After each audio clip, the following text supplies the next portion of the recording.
We have definitely made this Tuttio Soleil way too fast for its own good. With the new controller tuned to 200 line amps continuous, this bike puts out over 14,000 watts and gets to 70 miles per hour pretty quickly, but pretty sketchy. I find myself letting off the throttle around 70 just because the front end feels a little too unstable. It's also not very confidence inspiring for the front end to squat whenever I tap the front brake. So I ordered myself a 45-48 fork upgrade kit from Ride or Die. Let's go see what it comes with. Though I can't really knock the stock suspension too much since this bike was technically designed for kids. I just happen to be a 180-pound adult rider, asking way too much for this little tiny bike. But let's start with a fork upgrade and see how it rides.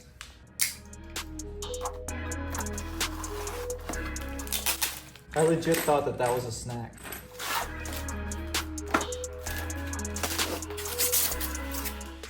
Look at that. This actually works out perfectly. This box is the same exact size as my KTM seat, which I'm about to take off and send out to Bolts and Bolts, which is the same guy that made the custom seat cover for my Tuttio.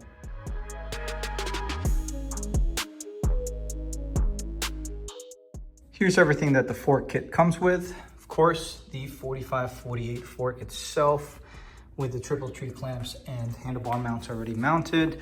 New brake caliper and brake master cylinder hose assembly. I wonder if they included this because the stock one doesn't work with this. I guess the bolt pattern looks a little bit different. You got the front axle, fork guards, koozie, decals, hardware for the brakes, hardware for the fork guards, and some straps for the brake line. And while we have the front end apart, we're also going to be installing a DKD display, a Surron throttle that's been pre-wired for a Fardriver controller, and a few other items from E-Moto Family. Shout out to EMF Cole. If you are interested in checking out any of the items that we're using for today's project, I'll have everything linked in the description below. You can also get yourself 5% off Ride or Die products by using discount code PATOutdoors.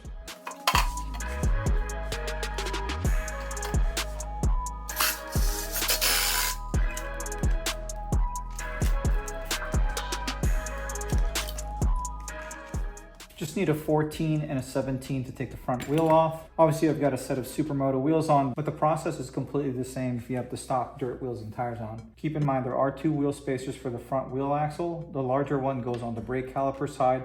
The smaller one goes on the opposite. I'm gonna do a partial tear down on the front. I'm gonna leave the fork tubes together with the lower triple tree, along with the front brake caliper since we got a new one with the new fork. I'm just gonna remove the front plastics and the handlebar, along with the headlight, throttle, and brakes on there. I also think it's gonna be a little easier to break this loose, the lock nut on the stem, while the fork is still together.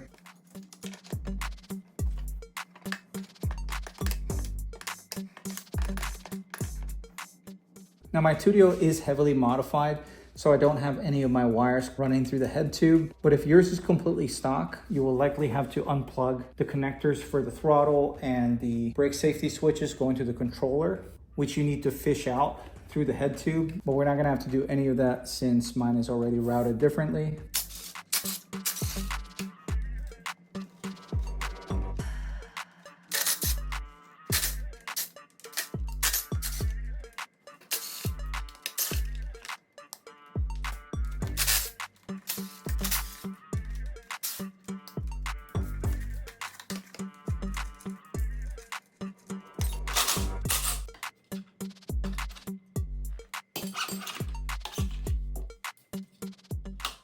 And that is how easily it is to remove a Tuttio fork.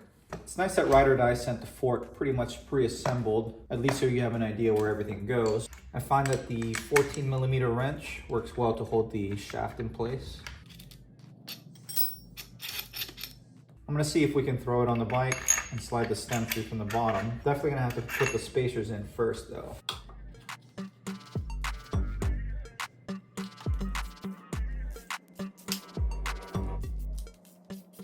Just making sure that both fork tubes are the same exact height. I'm gonna torque down the bolts on the top triple tree clamp, but I'm gonna leave the bottom ones loose. At least loose enough just so we can slide it down just a little bit while we mount it on.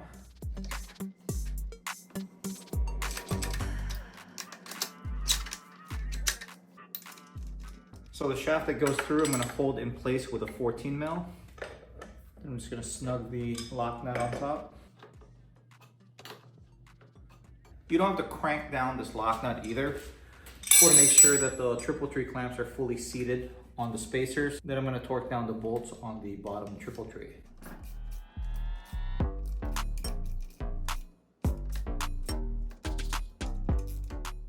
So this is the stock Tuttio front axle, and this is the one that came with the fork. It is certainly much longer, so you are going to have to use the new axle that's supplied. The spacers should still be the same though.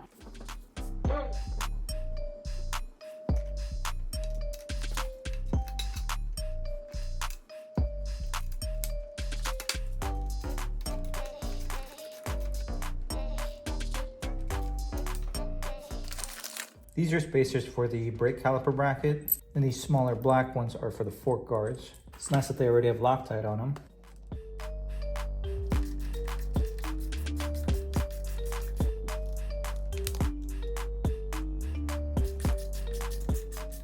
This one on the inside facing the rotor is a little bit hard to get to. Probably would have been easier to access it with the wheel taken off. So if you don't have any of these low profile tools, make sure you put the fork guards on before you put the front wheel on.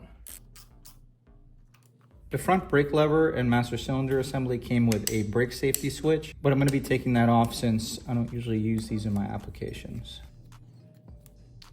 I am going to keep this around though, in case I want to use it as a brake light switch later on. Take the plastic clip off inside the brake lever area, freeze up the lever, and then now we can take out the spacer between the brake pads. For this application, it looks like the thicker spacers are going to work better than these thinner ones. Obviously, if you have a different wheel installed on your bike, it might position the rotor differently, so just use whichever one lines up best.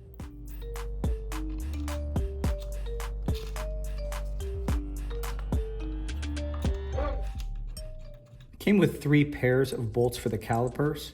The shortest one is if you don't have to use any spacers. The middle one is if you use the shorter spacer, and then the longest one is if you use the thickest spacer.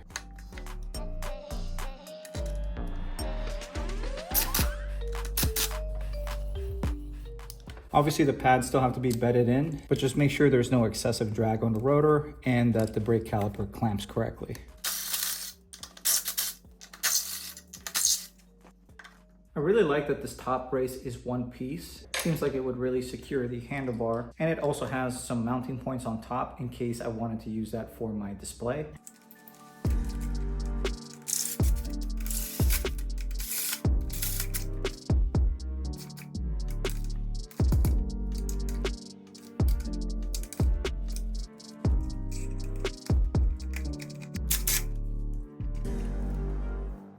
Just gonna crack the brake line ever so slightly loose, just so I can rotate it and relieve some tension. Just want the brake line faced a certain way.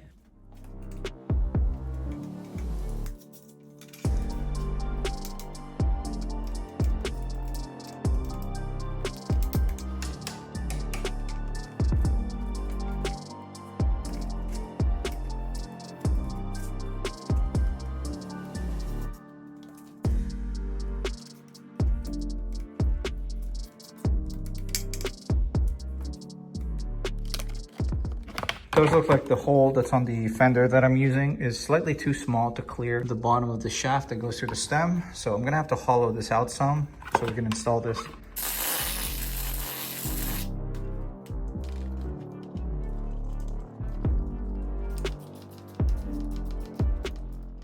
So from the factory, the Tuttio comes with these wire brackets that hold your brake lines in place, but not really a big fan of it, so we're not going to be transferring it to the new fork. I'm actually going to be using these Velcro straps that's been provided by Ride or Die. I'm also going to be cutting off these rubber grommets, which we're no longer going to be using.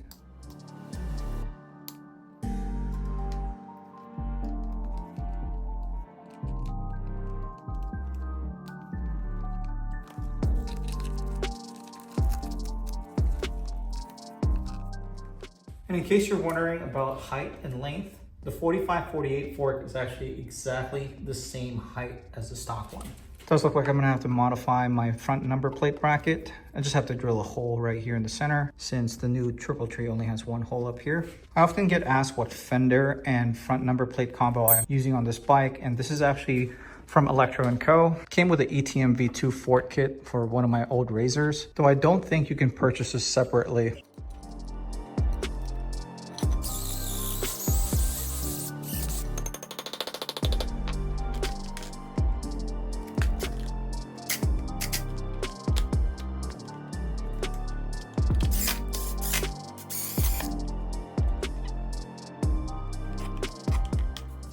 And that right there pretty much wraps up the fork installation. Now we gotta do my least favorite thing, which is wiring. So I'm gonna route the Surron throttle harness and the keyed voltmeter harness through the backside of the number plate and feed it through over the controller area. Just gotta make sure that there's plenty of slack when you're turning left and right.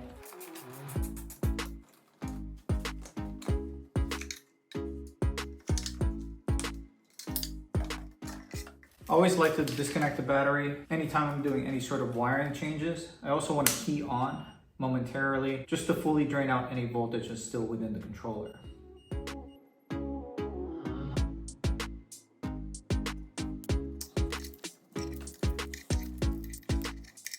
And in case you're new to this channel and you're not familiar with this bike, my controller looks a little different because this is actually an ND72530. It's a little bit more capable than the stock controller. It's actually tuned for 530 phase amps. This bike also has a Socin FW23 motor installed.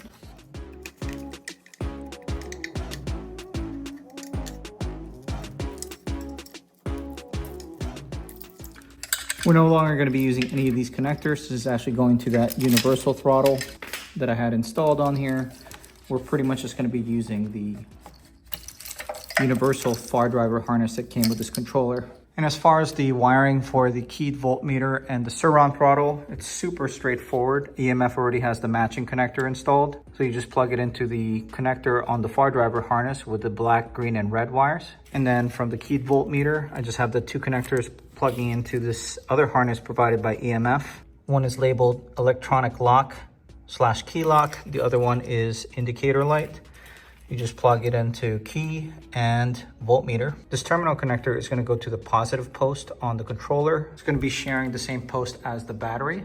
Then the remaining two connectors are labeled FD orange wire, which is the signal wire to turn the controller on when you key on. And then the other one is labeled reverse, just goes to the reverse plug on the Fardriver harness. This is all you're going to need to hook up for the bike to physically turn on and be rideable. But if you want to add a DKD display, you're going to need to purchase a harness for it. Though I am having some sort of issue with the connectors not matching up. My display might just be like an older generation. So I'm going to hit up EMF Cole, since he is very helpful with this type of stuff. But it seems simple. You just plug in the power source and ground to the one connector coming from the main harness labeled display.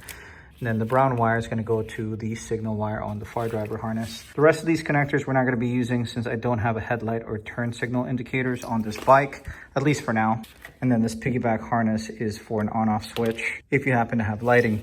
Turns out that this DKD display that I already had here in the garage did not have the correct connectors to match because it's been modified for a different project. So it's not going to be directly plug and play with the DKD harness that EMF provided. But it's pretty simple. You really just need the power source, ground, and a signal wire. So I just deconstructed the DKD harness and soldered the 3 wires needed to the wiring going to the DKD display. And I'm hoping that should work. Hall sensor wire, signal wire for the controller, and battery positive. Voltmeter connectors I'm going to feed through behind the front number plate and over the controller.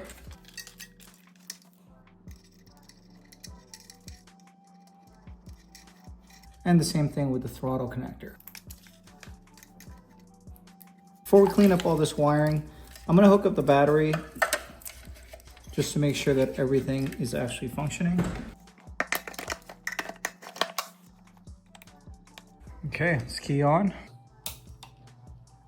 So far so good. Display is actually on. Throttle.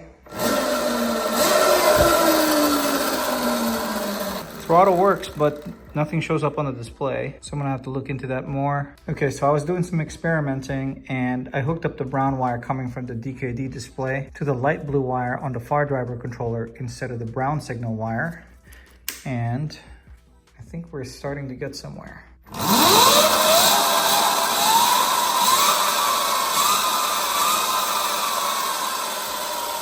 We now got the speedo working and I am on gear 2 according to the Fardriver app, but I'm pretty sure that the speed is way out of calibration. First thing I want to do is change the display from kilometers to miles per hour. To do this, we have to access the secret menu. There are 2 buttons on the back of the DKD display. If you hold the left one down for like 5 seconds, you'll access a secret menu. The right side is how you toggle through. We're gonna change the first one to 9, second one to 7, and the third one to 4. And that switches it to miles per hour. It's the same exact process if you want to switch back to kilometers. Next thing I'm going to do is open up the Fardriver app and connect to this controller. Open up the advanced settings and scroll all the way down to display. And we're going to input the tire size. Since I have the Ride or Die Supermoto wheel set on here, I'm going to put in tire section width 120, aspect ratio of 70, and rim diameter of 12 inches. Next, we're gonna go to gear ratio, and the figure that you put in here is completely dependent on what you have on your bike. In my case, I have a 53 tooth rear sprocket, and my Socian FW23 motor happens to have an 11 tooth front sprocket. So that gives me a gear ratio of 4.82. So I'm gonna put in the closest value, and that should give us a good starting point as far as the speedometer calibration.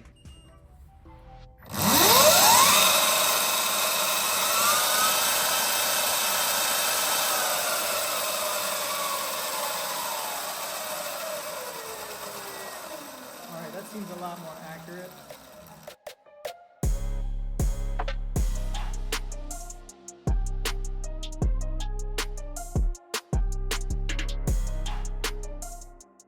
For brackets, I'm just using some spare material that I cut off the stock fork off my FRP GMB 100. Obviously, I'm going to sand these down and paint them, but I'm thinking of mounting the display right about here. I'm going to use these 2 mounting points on the handlebar clamp and these 2 mounting points on the back side of the display.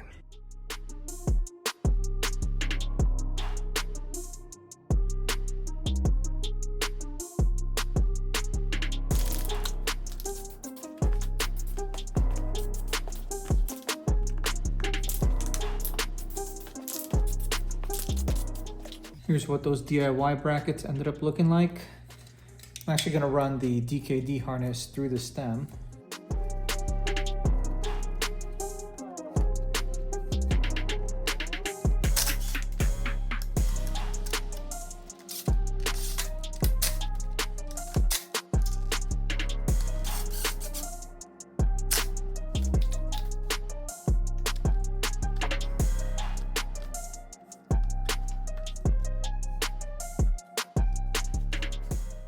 Before I put the seat back on, just wanted to show you how all the wiring cleaned up inside the frame. DKD harness went through the stem, came out the bottom side, and went through the fender.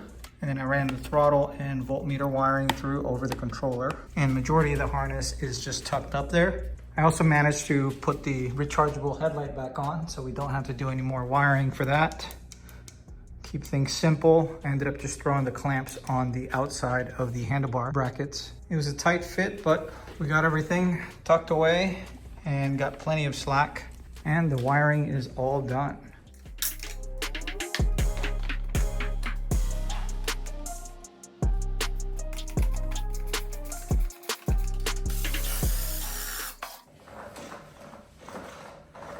Oh yeah, it's definitely a huge upgrade for an adult rider. The Ride or Die 4548 fork also came with higher rise handlebar mounts. So it actually lifted the RTR bar about an inch from where it was. So the cockpit feels roomier and you can also sit a little bit more straight up. It just feels a lot less cramped overall. Might as well do a side-by-side comparison to this Yasma IM10, which has the same exact suspension as the stock Tuttio. So you can see